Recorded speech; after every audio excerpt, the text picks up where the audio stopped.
इसी से मेरा जुड़ा एक सवाल है कि जैसे मैंने गुड़गांव या एनसीआर में देखा कि ताजमहल जाना है, सुबह जाएंगे, आगरा घूमेंगे, चाट भी खा लेंगे, रात को वापस दिल्ली, नोएडा, गुड़गांव आएंगे। वैसे आजकल शायद इंफ्रास्ट्रक्चर या लिमिटेड जो होटल्स जो अच्छे हैं, उस वजह से ऐसा होता है कि हम सुबह जाएंगे, शाम आ जाएंगे। जयपुर जाएंगे, सुबह हवा महल जाएंगे, आमेर चले जाएंगे और वापस दिल्ली चले जाएंगे। एक टूरिस्ट को होल्ड जब अगर हम करते हैं, अगर 3 दिन के लिए कर पाते हैं, एक दिन में 13 लोग कहीं ना कहीं अगर कोई स्टैट्स को देखें तो वो इन्वॉल्व होते हैं, टैक्सी ड्राइवर से लेकर एयरपोर्ट से लेकर होटल, यानी कि वो 13 लोगों की नौकरी और उनको नौकरी मिलती है, उनको काम मिलता है।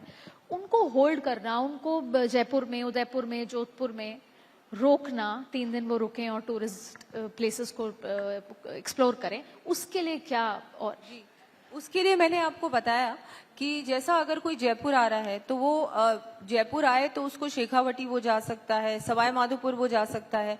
वहां पर हम लोग और चीजें डेवलप कर रहे हैं, बहुत कुछ हम लोग प्लान कर रहे हैं। और सबसे इम्पोर्टेंट तो ये है, ऑलरेडी बहुत कुछ है, पर बात यह है लोगों को पता ही नहीं। तो बहुत इंपॉर्टेंट है कि हमारे जो मार्केटिंग टूल्स हैं वो थोड़े और अच्छे हों। इस बार हम लोगों ने मार्केटिंग के बजट को बढ़ाया है, अगले बजट में इसको और बढ़ाने की योजना है।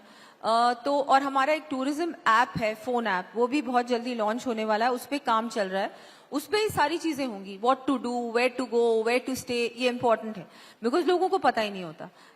मैंने तो ये तक कहा है कि हम लोग हमारे टूर जो हमारे एयरपोर्ट्स हैं, रेलवे स्टेशन हैं या बस स्टॉप्स हैं, ऐसी जगहों पे पब्लिक प्लेसेस में हम लोग साइनेजेस लगाएं और वहां पर पूरा एक्सप्लेन करें कि what else to do in Jaipur, मतलब कहाँ कहाँ जा सकते हो। लोगों को पता ही नहीं है कि सो एंड सो म्यूजियम है या और कोई जगह कहाँ पर है, लोगों को पता नहीं होता। मैंने अभी हम लोगों ने अजमेर में एक म्यूजियम का दोबारा से उसको रेनोवेट करके उद्घाटन किया, लेकिन मैंने उनको कहा कितने लोग आते हैं, उन्होंने कहा बहुत ज्यादा नहीं आते। जब तक हम लोग हमारे दूसरे टूरिस्ट डेस्टिनेशंस में, हमारे दूसरे जैसे कि म्यूजियम का हम लोग बोर्ड लगा दें, दरगाह में लगा दें, या वहां पर जो रेलवे स्टेशन है वहां लगा दें, जहां पर ऑलरेडी बहुत सारे लोग आ रहे हैं, तो वो फुटफॉल ऑटोमेटिकली बढ़ेगा। तो I think that's very important. Promotional activities और उनके एडवर्टाइजमेंट्स को और बेहतर, जहां ऑलरेडी लोग जा रहे हैं, जहां फुटफॉल है, जैसे आमेर में फुटफॉल है, पर लेकिन बहुत सारे लोग आमेर से शायद और कहीं नहीं जाते, तो उनको पता हो कि भाई यहाँ पर और भी बहुत कुछ करने, बहुत कुछ चीजें हैं। कल बहुत रोचक एक इंसिडेंट हुआ कि बापू बाजार और जौहरी बाजार में बहुत लंबी बस थी और सारे फॉरेनर्स उतरे सिर्फ इसलिए कि उनको जौहरी बाजार देखना है, दिवाली का समय है, और बापू बाजार देखना है। उनका सिर्फ यही एक्साइटमेंट था। तो शायद राजस्थान के लिए अपने आप में इतनी खूबसूरत बात है कि जौहरी बाजार, बापू बाजार के लिए भी इतना एक्साइटमेंट है फॉरेन टूरिस्ट को।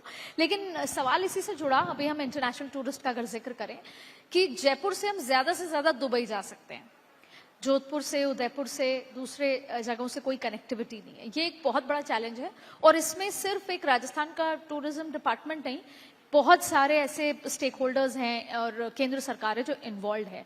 लेकिन ये एक बहुत ठोस काम है, इसके लिए सरकार कितना आगे बढ़े? जयपुर से आप लंदन जा सकते हैं, वैसे अभी 3 times a week फ्लाइट है। मैं बोलूंगी नहीं कौन से एयरलाइन की, मैं किसी और को एडवर्टाइज नहीं कर रही, पर हाँ आजकल कनेक्टिविटी काफी है। तो डायरेक्ट फ्लाइट्स तो नहीं होंगी, लेकिन 1 स्टॉप या 2 स्टॉप्स की फ्लाइट्स बहुत सारी हैं। जैसा कि मुझे लगता है धीरे धीरे जैसे एयरपोर्ट और डेवलप हो जाएगा तो हम लोग प्रयास करेंगे इंटरनेशनल फ्लाइट्स और कनेक्शंस थोड़े से और हो जाए। जरूरत है, मैं भी मानती हूँ इस चीज की। दूसरा, हम लोग जैसे ऑफ सीजन जो हमारे मंथ्स होते हैं, उन महीनों में भी हम लोग कोशिश कर रहे हैं कि ज्यादा से ज्यादा टूरिस्ट आए, क्योंकि सारा कंसंट्रेशन हो जाता है नवंबर टू मार्च या अक्टूबर टू मार्च।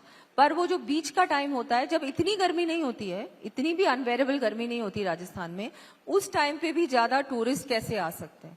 तो जहां उस समय हमारे फेस्टिवल्स होते हैं, इस बार हम लोगों ने तीज को बड़े स्तर पे किया, उस टाइम गणगौर भी होती है, उस टाइम पे कॉन्फ्रेंसेस हो सकती हैं, जो मीट इन इंडिया, जो प्रधानमंत्री जी ने भी कहा कि माइस टूरिज्म को और बढ़ावा देना, वैसे मीट इन राजस्थान हो सकता है। ज्यादा से ज्यादा कॉन्फ्रेंसेस जो बड़े बड़े कॉर्पोरेट्स हैं वो अपनी राजस्थान में करें, ग्लोबल स्तर पे के जो कॉर्पोरेट्स हैं वो भी हम लोग कोशिश कर रहे हैं। उसमें क्या है, बहुत सारे होटल्स भी उसमें अगर उनका योगदान बहुत महत्वपूर्ण होगा, क्योंकि वो इंडोर्स ही होगा मोस्टली, पर इवनिंग में राजस्थान ठंडा हो जाता है तो वो बाहर भी घूम सकते हैं।